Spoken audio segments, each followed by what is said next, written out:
Hello. Welcome to Money Shiksha with Brijesh, your weekly podcast where we simplify money, investing, and wealth building the Indian way. In this episode, we are tackling a crucial question: how can you pay yourself first as a business owner without hurting your business? Let's dive in. If you are a business owner or a freelancer, you've probably faced this. The business makes money. Clients pay. Sales come in. But at the end of the month, you feel broke. You've paid vendors, staff, rent, platforms, bills, but there's nothing left for you. Sound familiar? You might be thinking, I'll take something next month when revenue improves. But next month never arrives. Why does this happen? Because you are running your business on the leftovers model.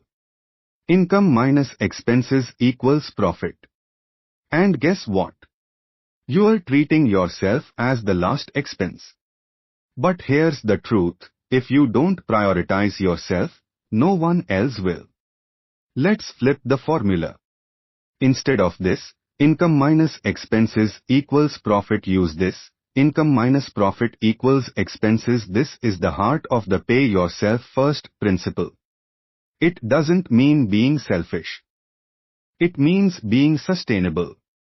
A business that doesn't provide for the owner will eventually burn out. You are the engine of your business. If the engine fails, the whole system crashes. So paying yourself is not greed, it's responsible entrepreneurship.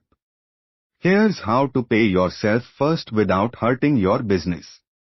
Step 1. Decide your pay formula. Pick a fixed percentage of every income to set aside for yourself. For example, if you earn 1 lakh rupees a month, decide that 20% goes to your personal account. That's 20,000 rupees for you. No debate. Step 2. Separate bank accounts. Open at least 3 separate accounts. One for business income. One for personal pay. One for taxes and profit reserves. When money comes in, split it immediately. This reduces the temptation to spend everything from one big pile. Step 3. Automate the transfer. Set up an auto transfer every 5th or 10th of the month. Treat it like paying rent. If you wait to see how much is left, you will never pay yourself. Step 4. Cut business expenses to fit the leftover. Your business will adjust. If you take your pay first, you'll become more mindful of where the rest goes. You'll find areas to cut waste, negotiate better rates, and stop overhiring or overspending. Remember, constraints create creativity. Now, some of you may be thinking, but my income is irregular. I'm in the early stage. What if I can't afford to take money out? Here's what I say: start small.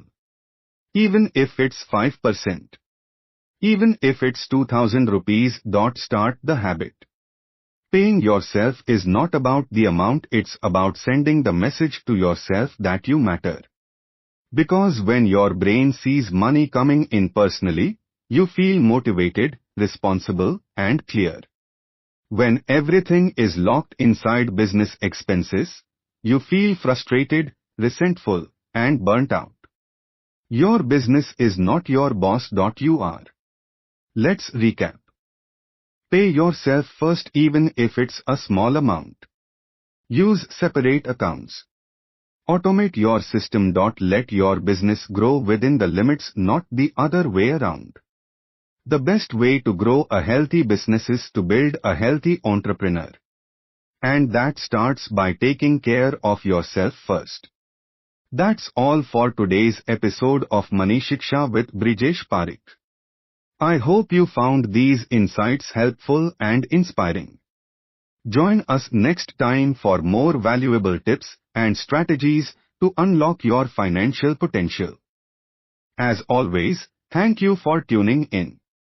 Be sure to subscribe to Money Shiksha with Brijesh Parekh And never miss an episode where we bring you more insights, strategies, and inspiration to help you achieve financial success.